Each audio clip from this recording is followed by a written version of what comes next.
बेदी ने कभी सोचा भी नहीं था कि अगले ही पल सब कुछ बदल जाएगा। मछली पकड़ते समय बेदी को एक काला पत्थर मिला। सभी लोगों ने उसे किनारे पर रख दिया और शिव भगवान मानकर पूजा करने लगे। लेकिन तभी अचानक लोग एक एक करके मौत के घाट उतरने लगे। पूरा इलाका चीख और खामोशी के बीच डूब गया। मरे हुए शरीर पानी में बहते चले गए। एक बूढ़ा आदमी सब कुछ चुपचाप बैठा देख रहा था। आधा परिवार उजड़ चुका था। जो बचे थे उन्हें एक हैवान ने बंदी बना लिया, जिसका नाम था विजेंद्र। विजेंद्र के लिए गलती मायने नहीं रखती थी, सिर्फ उसका इशारा ही काफी था। रहम, उस शब्द का उसके लिए कोई मतलब नहीं था। अगले ही दिन नहाते समय राजा की नजर उस बूढ़े आदमी पर पड़ी। सैनिक उसे घसीटते हुए राजा के सामने मार डालना चाहते थे, लेकिन राजा ने रोक दिया, क्योंकि खून पानी में मिल जाता है। तभी बूढ़े की थैली से सोने जैसी कोई अजीब सी चीज झलक गई। राजा चौंक गया। उसने पूछा, ये कहाँ से मिला? बूढ़ा बिना डरे बोला, कांतरा। राजा सन्न रह गया। अब वो कांतरा से मिलने निकल पड़ा। महाराज की एक गलती ने सबको मौत के मुंह में धकेल दिया। खुद महाराज जान बचाकर भाग गया और सैनिकों को जंगल के हवाले छोड़ दिया। उन्हीं में से एक सैनिक बाकी सबको हिम्मत दे रहा था, लेकिन अचानक वो भी गायब हो गया। डर से सब थर थर कांपने लगे। फिर एक एक करके सैनिक शिकार बनने लगे। किसी को पता भी नहीं चलता और पल भर में कोई दलदल कोई जल में फंस जाता। अब सबको समझ आ गया था, इस जंगल से जिंदा निकलना नामुमकिन है। तभी झाड़ियों में सरसराहट हुई। लथपथ शाही गोल गोल घूमता हुआ सीधे लाश के ऊपर आकर रुक गया और सब कुछ खामोश हो गया। एक सैनिक आगे बढ़ा ही था कि अचानक शिकारी बाहर निकला, हाथ में धनुष, आंखों में मौत। उससे पहले कि सैनिक संभलते, पेड़ों से एक एक कर शिकारी उतरने लगे और पल भर में चारों ओर से हमला शुरू हो गया। शिकारियों का खून खौल उठा था।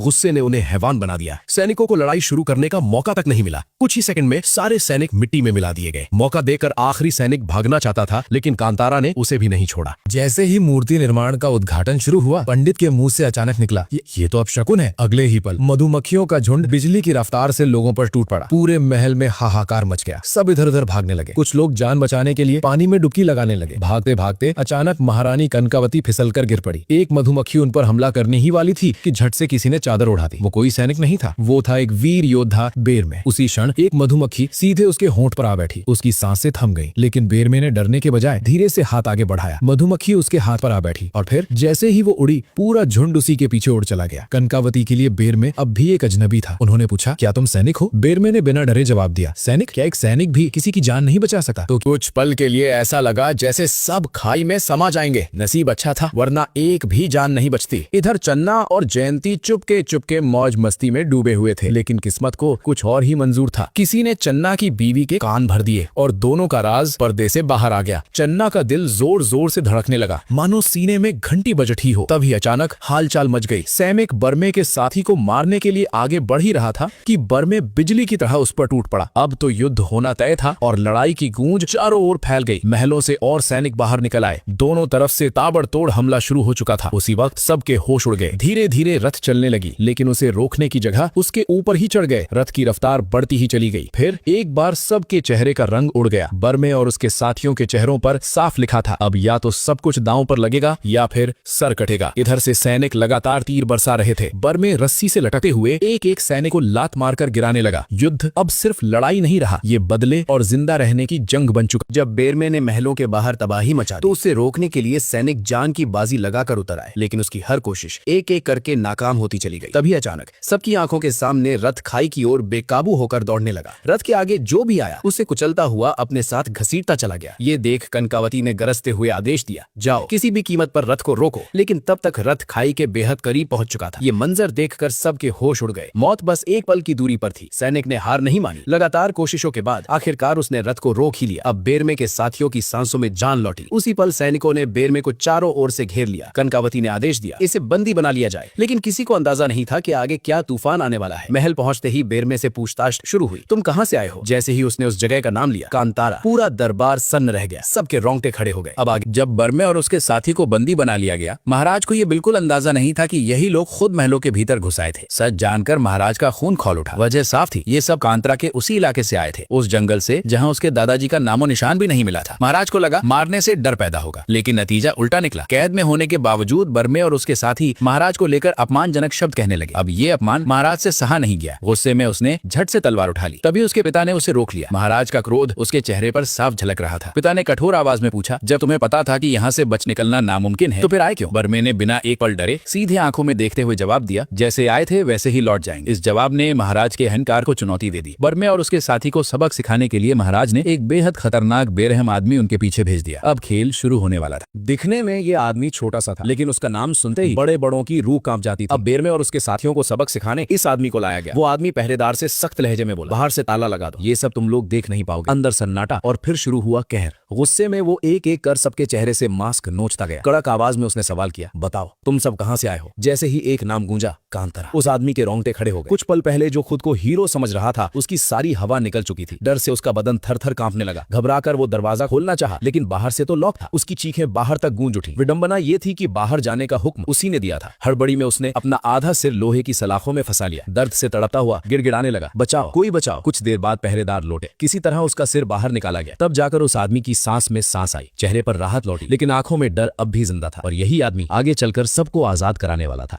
बेरमे और उसके साथी को जरा भी अंदाजा नहीं था कि आगे क्या होने वाला था। जैसे ही वे जंगल के भीतर बढ़े, एक अजीब सा सन्नाटा और डर का एहसास सबके दिलों में घर करने लगा। तभी अचानक झाड़ियों के बीच से एक भयानक शेर बाहर निकला। एक आदमी जैसे ही पीछे मुड़ा, उसके रोंगटे खड़े हो गए। डर से वो जमीन पर गिर पड़ा। वहीं बेरमे ने धीरे धीरे कदम बढ़ाना शुरू किया। उसने अपने साथी को पीछे भेजा और खुद आगे बढ़ा। बेरमे के इशारे पर उसके साथी उसके पीछे पीछे चल पड़े। अब किसी के पास इतना साहस या ताकत नहीं थी कि वे शेर का सामना कर सके। बेरमे ने हमला किया, लेकिन निशाना चूक गया। शेर ने जोर से दहाड़ उठा, जैसे उसकी कोई परवाह ही नहीं हो। शेर बेरमे के बहुत करीब आ गया। बेरमे ने हाथ ऊपर उठाकर शांत रहने का इशारा किया। दोनों की आंखें आपस में टकराईं और एक अजीब सी रोशनी उनके भीतर जल उठी। धीरे धीरे बिना किसी को नुकसान पहुंचाए शेर जंगल की ओर लौट गया। बेरमे वहीं बैठा था। वो जगह उसे पूर्वजों की याद आने लगी, जैसे बीता हुआ समय लौट आया हो। सब लोग शेर के पीछे पीछे चलते रहे। अचानक आग बुझ गई और देखते ही देखते ऐसी आवाज गूंज उठी जैसे कानों के पर्दे फट जाएंगे। उस भयानक आवाज को सहन न कर पाने पर बेरमे तुरंत भागने को मजबूर हो गया। उसके साथी बेरमे को भागते हुए आते देख डर गए। इस बार बेरमे दो और आदमियों को साथ लेकर जंगल के अंदर गया, लेकिन थोड़ी ही दूर जाते ही फिर से आग बुझ गई और तीनों के कानों में वही डरावनी आवाज गूंज उठी। डर के मारे तीनों एक बार फिर उस जगह से भाग आए। अब बेरमे को शक होने लगा, कुछ तो जंगल के बीच अनहोनी शक्ति छिपा है। तभी उसकी नजर एक बानर के कंकाल पर पड़ी। जैसे ही उसने उस कंकाल को पेड़ से नीचे गिराया, बानर जाग गए। अचानक चेहरे पर एक रहस्यमयी मुस्कान फैल गई और तभी बेरमे और उसके साथियों के कानों में एक अजीब सी दिल चीर देने वाली चीख गूंज उठी। दर्द इतना तेज था कि कानों के पर्दे फटने को थे, लेकिन अगले ही पल वो आवाज थम गई। उससे पहले कि कोई कुछ समझ पाता, हजारों की तादाद में बंदरों की सेना चारों तरफ से टूट पड़ी। सोचने का एक पल तक नहीं मिला। हमला इतना भयानक था कि मानो कुछ ही सेकंड में सबको मौत के घाट उतार देंगे। कोई जमीन पर गिर पड़ा तो कोई जान बचाने के लिए पेड़ पर चढ़ गया, लेकिन कोई भी सुरक्षित नहीं थी। तभी एक आदमी हाथ में मोटी लकड़ी लिए वहां आ पहुंचा। ये कोई मामूली इंसान नहीं था। उसके एक इशारे पर पूरी बंदर सेना हरकत में थी। आदमी ने जोरदार किक मारी। बेरमे जमीन पर जा गिरा। उसी पल उसने बेरमे को रस्सी से फंसाया और हवा में लटका दिया। खंजर चमका। सर धड़ से अलग करने ही वाला था कि अचानक जंगल कांप उठा। एक भयानक दहाड़ गूंजी। झाड़ियों से एक शेर गुस्से में बाहर निकला। गरजता हुआ सीधे उस आदमी की गर्दन पर झपट पड़ा। यह मंजर देखते ही बेरमे की आंखों के सामने उसका बचपन उतर आया। एक भूला हुआ रिश्ता, एक पुराना वादा। अगले ही पल शेर आदमी को जबड़ों में दबाए एक जबरदस्त छलांग के साथ घने जंगल में गायब हो गया। सन्नाटा छा गया। सैनिक डरते हुए कहा, महाराज आपकी बहन किसी अजनबी के साथ गुलछर्रे उड़ा रही है। गुस्से में महाराज उसी पल सैनिक को वहीं ढेर कर दिया। फिर भुगेंद्र को उस आदमी से मिलने को भेजा गया। वहां पहुंचते ही वो खुद की तारीफों के पुल बांधने लगा, लेकिन उसकी बकवास सुनकर सब लोग धीरे धीरे इधर उधर खिसकने लगे। तब बुलाया गया बूबा, जो इस पूरे इलाके की देखरेख करता था। भुगेंद्र बिना कुछ सुने बूबा को सरेआम पीटना शुरू कर दिया। बूबा गिड़गिड़ाया, माफ कर दीजिए, सब देख रहे हैं। लेकिन भुगेंद्र उसकी एक भी बात नहीं सुनी। तभी बेरमे शेर की तरह आगे बढ़ा। भुगेंद्र को लगा ये लंगूर हमें मारेगा। अब उधर भुगेंद्र की हालत देखकर महाराज भी दंग रह गया। भुगेंद्र ने इशारों इशारों में